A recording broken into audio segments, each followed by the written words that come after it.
First ever factory outlet Mukunda jewellery KPHB Kothapet Khammam Somajiguda Hanamkonda. జై శ్రీకృష్ణ. ఆండాల్ తిరువడిగళే శరణం.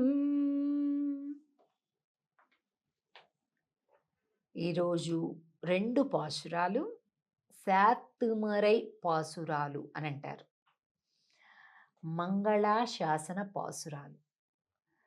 ఈ 2 పాసురాలలో కూడా గోపికలు స్వామివారిని చేరటం, గోవిందా అని ఆనందంగా 3వసారిగా కీర్తించటం, అలాగే ఆండాల్ తల్లి మనందరి తరపు కూడా ఫలశ్రుతిగా చివరి పాసురం తనకి ఎలాంటి ఫలితాన్ని ఇచ్చారో, మనందరికీ ఎవరెవరైతే తిరుప్పావై పాసురములను సేవించారో వారందరికీ కూడా అటువంటి ఒక ఫలితాన్ని ఇవ్వమని ఆండాల్ తల్లి స్వామిని ప్రార్థించటం, తనకెలాంటి ఫలితం ఇచ్చారో మనందరికీ కూడా అటువంటి ఒక విశేషాన్ని అనుగ్రహించమని ఆండాల్ తల్లి ఒక చిన్నపాటి వార్నింగ్ లాంటి రిక్వెస్ట్ చేస్తుందన్నమాట. కాబట్టి అది చూద్దాం ఈ 2 పాసురాల్లో ఈ విషయాన్ని. సిట్రం మళ్ళొక్కసారి చెప్తున్నాను, ఇది తమిళ భాషలో ఉండేటటువంటి పాసురాలు కాబట్టి మామూలుగా తెలుగులో పుస్తకాలలో ఇక్కడ సిత్తుం అని ఉంటుంది, కానీ తమిళియన్స్కి ఇట్లాగా తా ఉండదు, సిట్రుం అని ఉంటుంది. కాబట్టి ఆ అక్షరాన్ని అలాగే పలుకుతాం. ఏమండి అలా పలికారండి, ఇలాగే కదండి పుస్తకంలో ఇలా ఉంది కదండి అని మీరు కంగారు పడద్దు. తమిళ భాషలోని ఆ అక్షరాన్ని అన్వయించుకోలేని వాళ్ళు సిత్తుం అని చదివేసేయచ్చు అని మన పెద్దలు ఆమోదించి ఉన్నారు. కాబట్టి సిత్తుం అని కూడా చదవచ్చు. లేదు పలకటం అలా అభ్యాసం అయిపోయి అలవాట్లో ఉంది అంటే తమిళులు ఎలా పలుకుతారో సిట్రుం అలా కూడా పలకచ్చు. మీ అవకాశం, 2 దోషాలు కాదు. సిట్రుం సిరుగాలే வந்துன்னை சேவித்து உன் பொத்தாமரை அடியே போத்தும் பொருள் கேளாய். பெத்தம்மே இத்தண்ணும் குலத்தில் பிறந்து நீ குத்தேவல்யங்களை கொள்ளாமல் போகாது, இத்தை பறை கொள்வா நன்றுகான் கோவிந்தா, எத்தைக்கும் ஏழேழு பிறவிக்கும் உந்தன்னோடு தோமெய்யாவோம் உனக்கே நாமாட் செய்வோம், மத்தை நங்காமங்கள் மாத்து ఏలోరెంబావాయ్.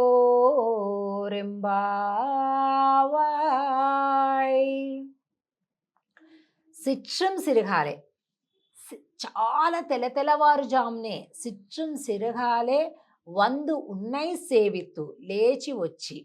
అంటే చలికాలం కదండి, ఎట్లాంటి వాళ్ళకు కూడా కొద్దిగా చలికాలం పొద్దున్నే లేవడం కష్టం కదండి.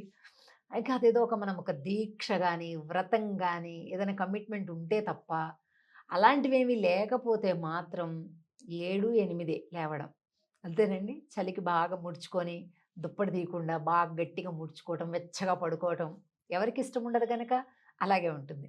అందుకే అలా ఉండద్దు, ఉత్తిష్టత జాగ్రత్త అని అంటూ శివరాత్రికి దీక్షలని, ధనుర్మాస దీక్షలని, అలాగే ఇంకా అయ్యప్ప స్వామి దీక్షలని, ఇలాగ రకరకాలైనటువంటి వ్రతములు దీక్షలు అనేటటువంటి ఒక ఆచరణ ద్వారా మనం పొద్దున్నే లేవడం, పరుగులు పెట్టి ఉత్సాహంగా స్నానం చేయటం, పాసురాలు పాడటం, ఆలయాలకు వెళ్ళటం, వేడి పొంగళ్ళు తినడం, ఇవన్నీ కూడా చేస్తుంటాం అన్నమాట.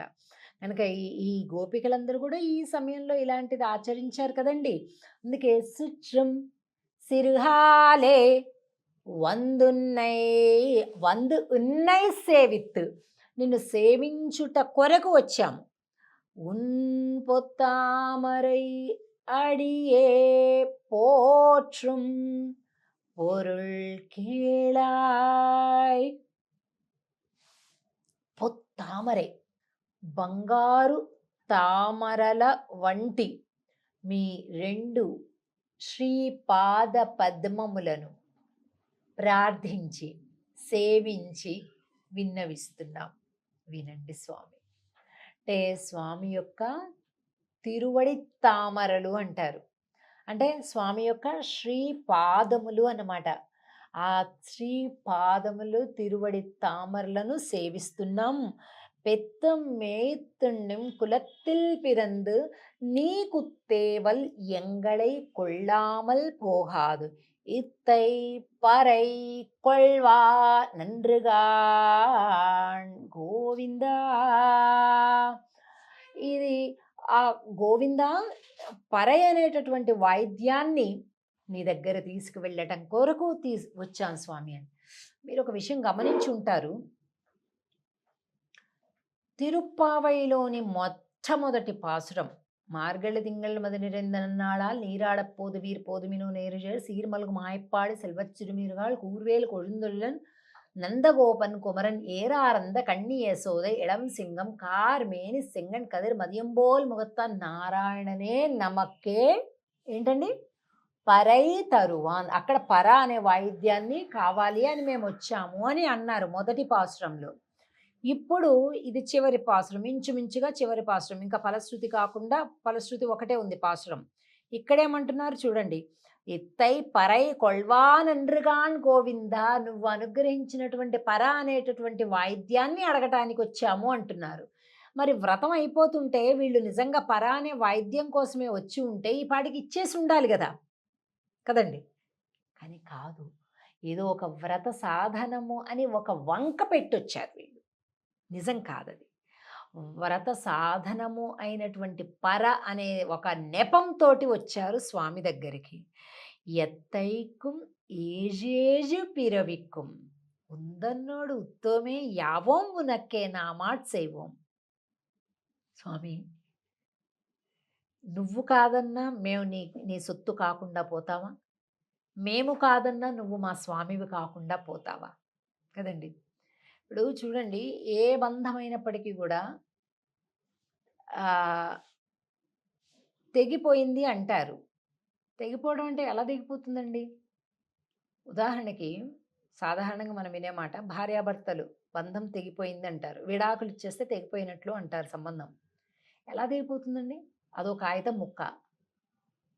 కానీ వివాహం అవ్వటం, ఆ అగ్ని సాక్షిగా వివాహం అవ్వటం, ఆ ఇద్దరు కూడా ఒకటవ్వటం, ఆ ఇద్దరు కలిపి చేసినటువంటి జీవన సంసారం, వాళ్ళకు గుర్తుగా పిల్లలు, ఏవి కాదనగలం? ఈ పేపర్ తోటి అవన్నీ మారిపోతాయండి? ఊరికే ఇదొక సిస్టమ్ అంతే. ఈ కాగితంతో రేపటి నుంచి ఆ హక్కులు ఉండవు ఒకళ్ళ మీద ఒక్కొక్కళ్ళనే తప్ప గడిచింది ఎట్లా పోతుంది? పోదు కదా. అలాగా ఒక భార్యాభర్తల బంధం మధ్యలో, ఎందుకంటే కొంత వయసు వచ్చాక కలిసినటువంటి బంధం. అలా కాకుండా ఇప్పుడు తల్లిదండ్రులు, ఆస్తులు, గొడవలు, ఈ విషయంలో కూడా చిచ్చి అసలు నువ్వు మా అమ్మవే కాదు, నువ్వు మా నాన్నవే కాదు అంటారు. ఎలా కాకుండా పోతారండి? వీళ్ళు అన్నంతలో కాకుండా పోతారా? వాళ్ళు నవమాసాలు మోసి కని పెంచి చేసింది మొత్తం అంతా అల్లడి అయిపోయింది కదా. దాన్ని నువ్వు ఇప్పుడు కాదంటే, ఇప్పుడు నువ్వు మళ్ళీ కాదు అనాలంటే మళ్ళీ నువ్వు పొట్ట లోపలికి వెళ్ళిపోయి మళ్ళీ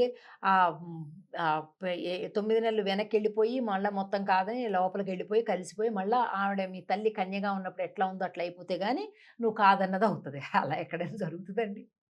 ఎక్కడ జరగదు. అంటే ఈ ఊరికే మనిషి ఒక అజ్ఞానంతోటో క్రోధంతోటో బంధాలను తెంపుకుంటానికి ఏదో అంటాడే తప్ప బంధాలు తెగవండి. అయిపోయింది ఏదో అయిపోయింది.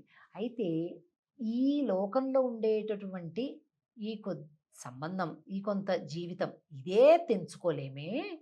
మరి నువ్వు కుక్కగా పుట్టినా, నల్లిగా పుట్టినా, పిల్లిగా పుట్టినా, పందిగా పుట్టినా, దేవుడిగా పుట్టినా, దేవతగా పుట్టినా, మనిషిగా పుట్టినా, నువ్వు ఎలా పుట్టినా నీ లోపల ఉండి తానే నియమిస్తూ నడిపిస్తూ కర్మాలను రాస్తున్నాడే పరమాత్మ. కర్మలకు తగిన ఫలితాలను ఇస్తున్నాడే, అంతర్యామిగా ఉండి నిన్ను నిలబెడుతున్నాడే.